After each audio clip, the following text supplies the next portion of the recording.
do look after Harlow Museum, and we have for the last, crikey, 5.5, 6 years, so it's still here, which is good news. We're delighted to be here on today, this particular day, because, I mean, in certain terms, not everyone will agree with the historical accuracy, but 25th of March 1947 is significant in the history of this town. I think this is quite sweet, you might enjoy this. This is the next generation of historians. These are under 11s who've been doing a little workshop every now and again. They've put together this, you know, imitation of the current rather enjoyable logo, the motif for Harlow's 70th. So it's a good day to be here, and thank you for coming. I'm really grateful again to somebody who's an extraordinary friend of the museum and of the town, I think. Newens hardly needs introduction, but I'm going to do 30 seconds worth, which is to say the service, public service, is something I really do respect. And Stan has been in public service for a very long time as MEP for a period of time, also involved with Town Council, currently the chair of Harlow Civic Society, which fights valiantly to make sure that the heritage that matters to us is guarded well and continues to develop interest in another set of people coming after us, and that we protect what we have. So Stan very kindly has been willing to give us a little flavour of the history of Harlow. When you have heard his talk, please do also have a little look through our light touch of Gibbard's Gift exhibition, which provides a short bit of narrative about the master planner, his years of development and his contribution to the town, which is up the corridor, and in the gallery just behind us here, Gallery 5. I hope you'll enjoy that. Stan, thank you for being a friend of the museum, thank you for being a friend of the town, and I'm sure you're going to enjoy this talk. Thank you. Yeah. Now, although Harlow is thought of as a new town, and we've come along here today because this is actually the 70th anniversary to the day of the designation of Harlow as a new town, it is also a very old town with a history stretching back into the old Stone Age.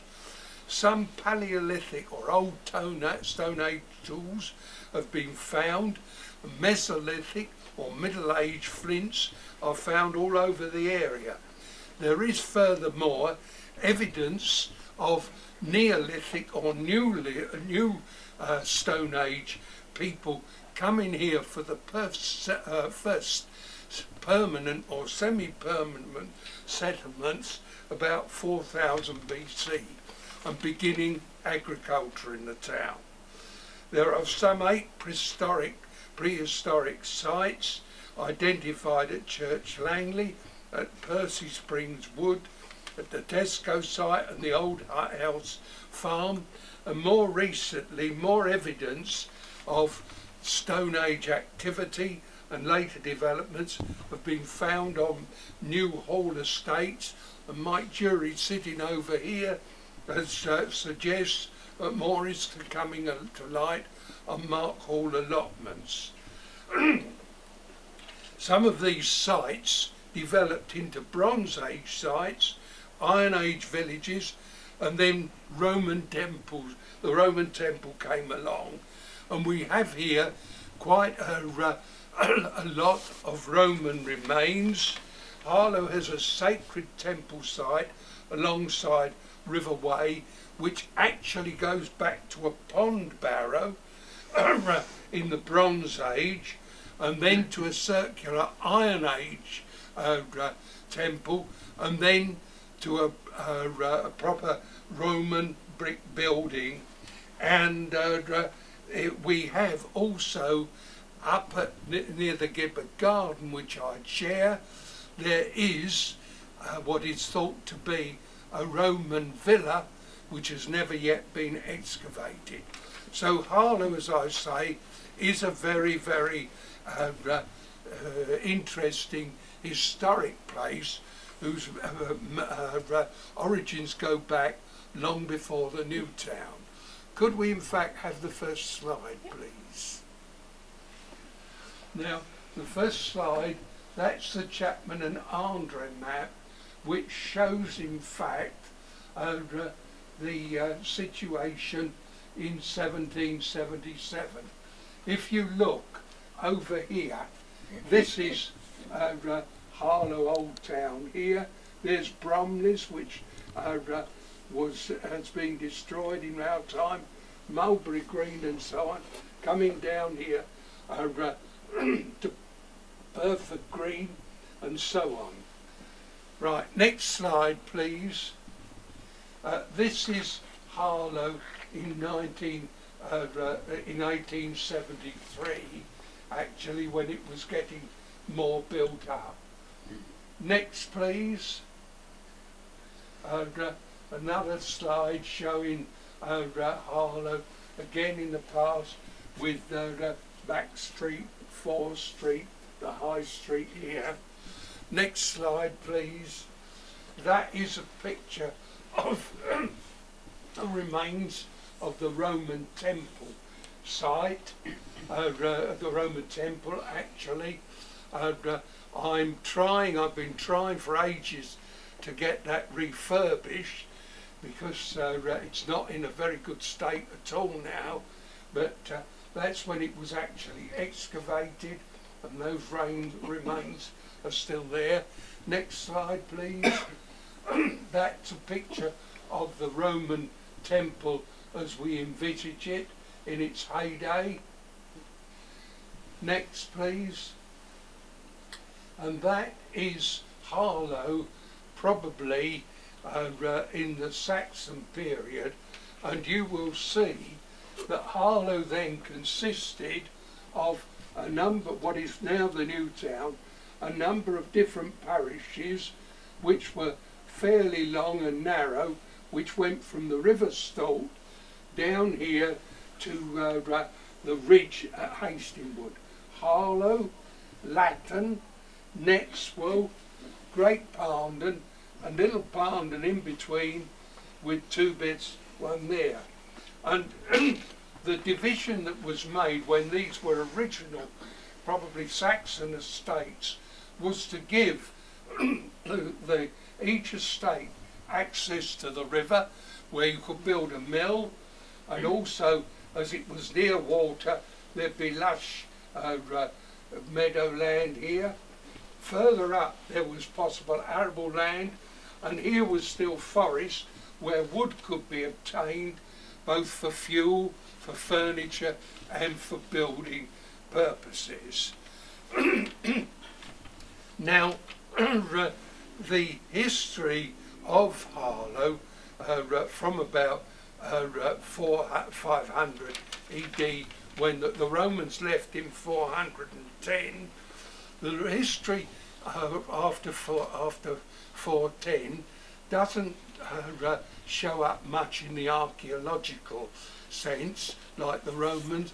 There are in fact several what are thought to be the remains of timber buildings in Harlow, but very little from the Saxon period. Now these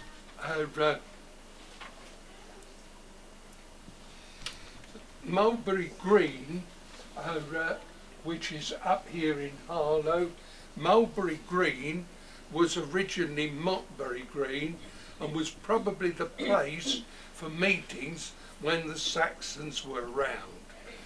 When the Normans conquered England in 1066, they ousted all the Saxon landowners and created manors or medieval estates which were granted to the Norman lords in return for promising military support for the king.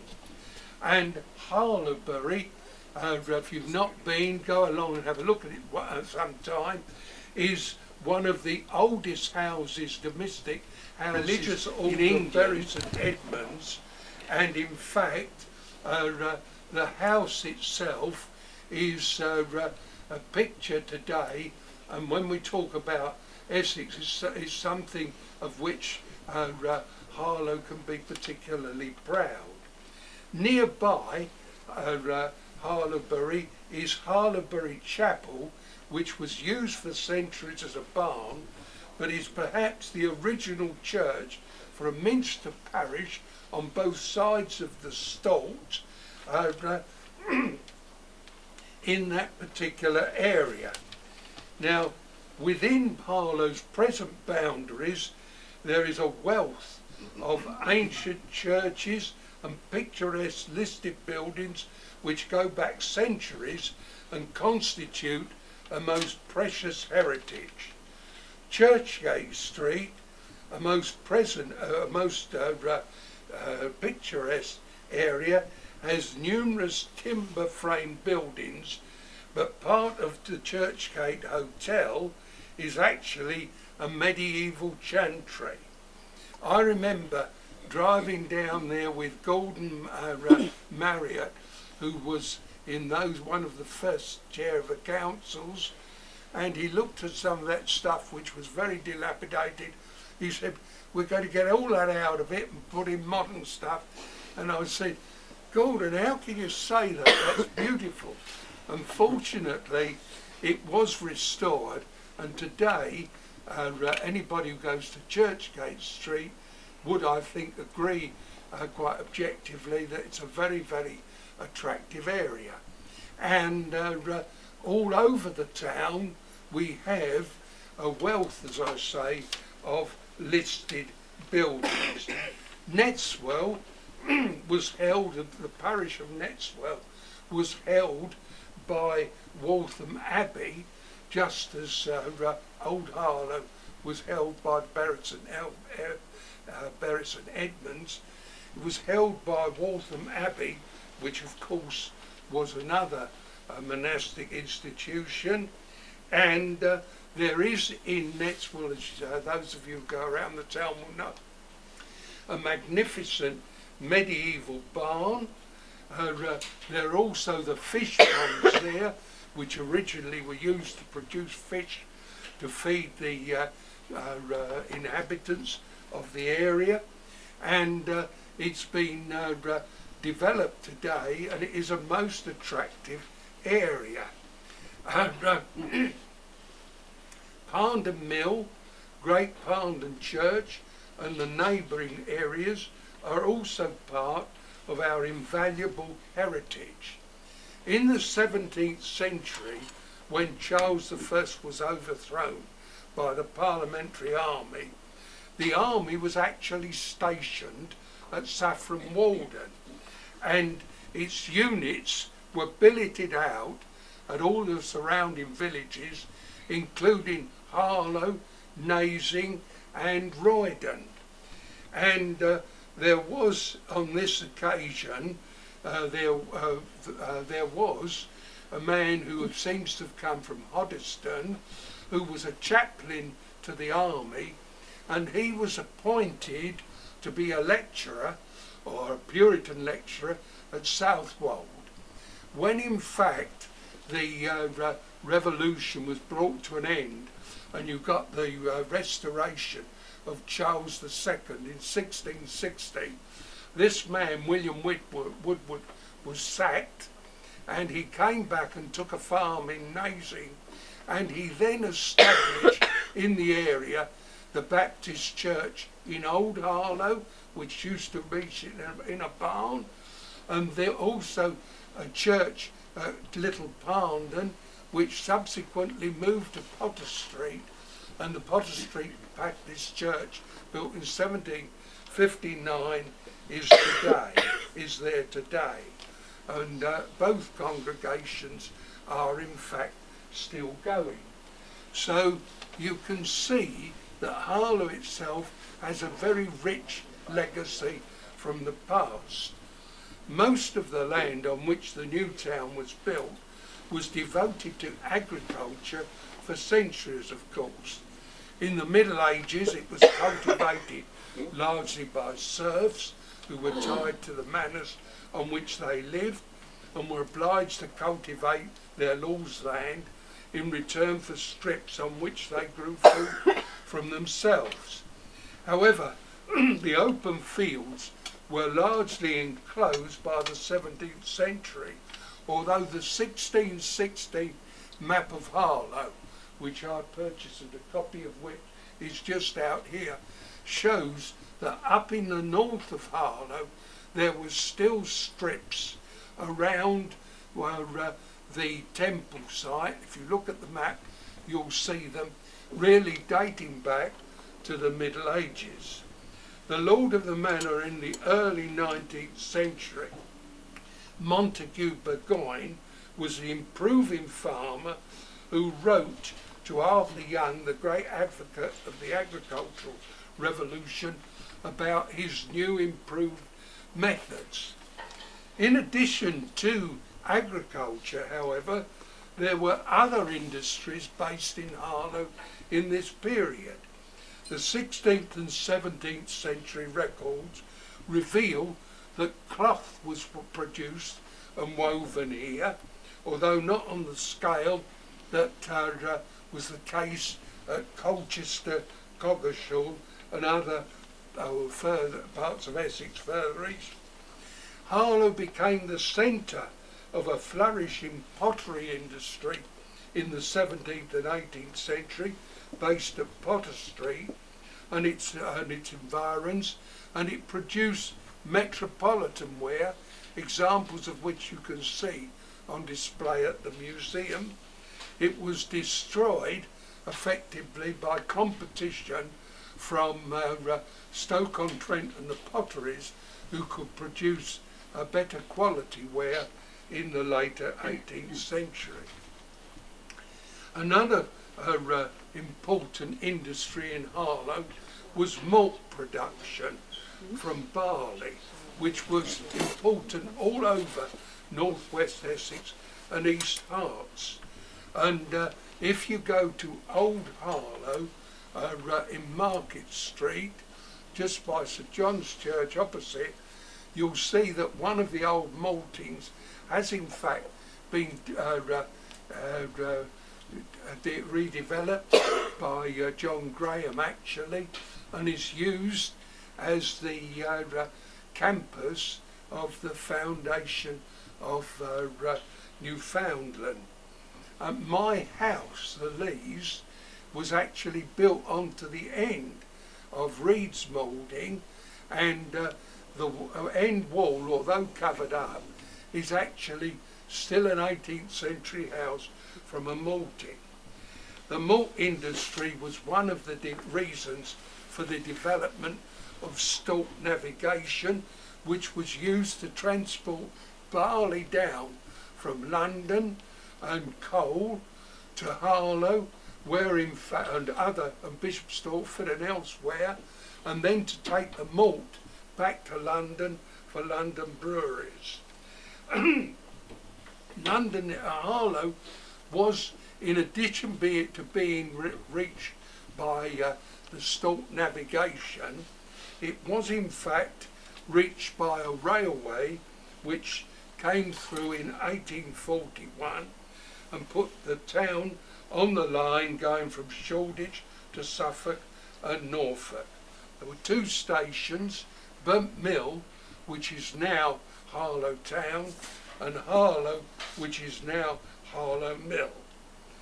Now in the 19th century, the Arkwright family descended from Richard Arkwright, the inventor of the water frame and the pioneer of textile factories in Britain. He left his great wealth to his son Richard. Richard had 6 sons, and Richard Arkwright, the son, set up each of his sons with a landed estate.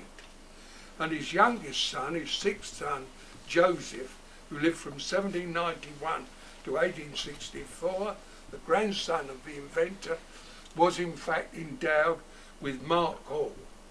The family purchased more land and lived at Parndon Hall as well as Mark Hall, but after the designation of Harlow as a new town in 1947, they sold their property, as they were obliged to do, to Harlow Development Corporation.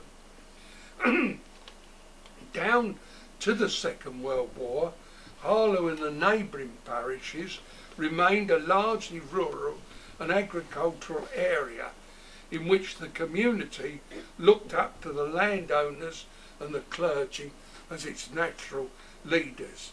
I came into the area to North Weald in 1939, and I remember cycling over the area, and Ty Green was a little tiny hamlet, and everywhere, and of course the people who dominated the area were of course the landed gentry and the squires.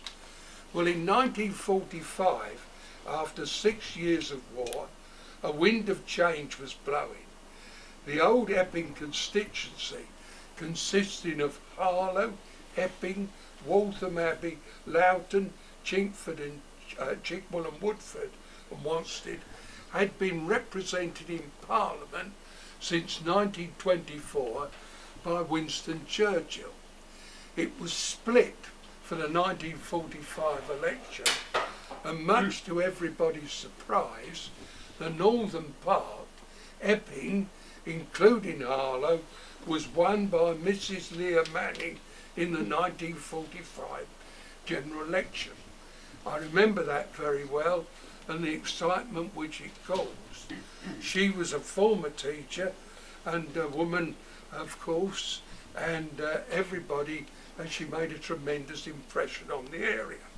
And the swing to the left was also reflected in elections to the Harlow and adjacent parish councils, and also to the Epping Rural District Council, which was the local authority.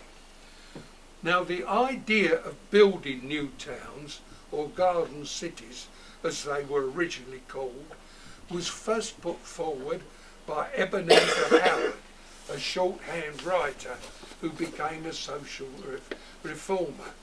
He believed that people were degraded by living in overcrowded slums and needed access to the countryside and to nature to lead more fulfilling lives. He was responsible for the creation of Letchworth Garden City in 1903 and Welling Garden City in 1920. And Ebenezer's name is perpetuated in Harlow as Howard Way. Just give me a moment. In the 1920s and 30s, about the way in which London was expanding on all sides and encroaching on all the green land. And actually, in 1938, the old LCC managed to put through Parliament the Green Belt Bill, which in fact prohibited building on a green belt around London. In 1943, the Ministry of Town and Country Planning was established to oversee post-war planning, and it appointed Professor Patrick Abercrombie, commemorated in Abercrombie Way here, to prepare a Greater London plan.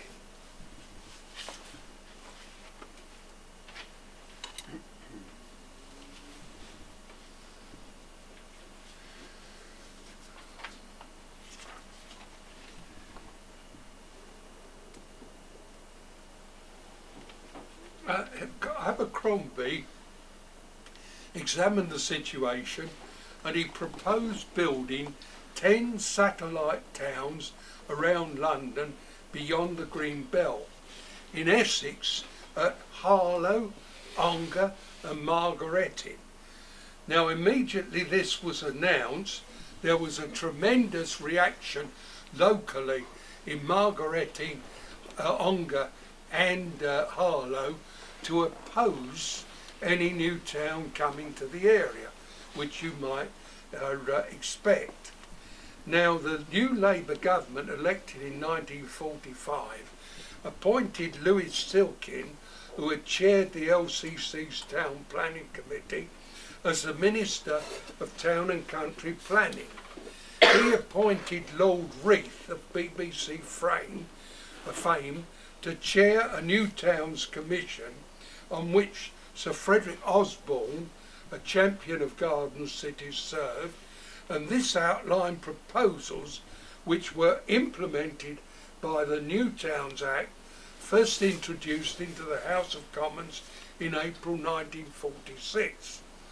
Now, Leah Manning Harlow's new MP, despite the opposition that was generated locally, made it quite clear in the House of Commons that she was in favour of building a new town at Harlow.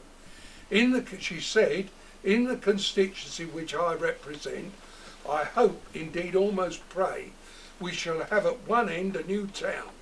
The alternatives which face the country planners of the day are either to build on green belts and beautiful open spaces or to build new towns.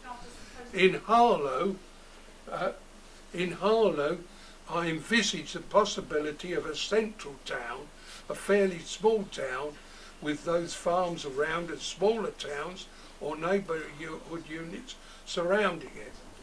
The proposals for new towns were approached in Harlow by a defence association formed with a local farmer, Leonard Radbourne, in the chair. This in fact countered the views of Leah Manning, but a number of people locally then came forward to support the idea of a new town.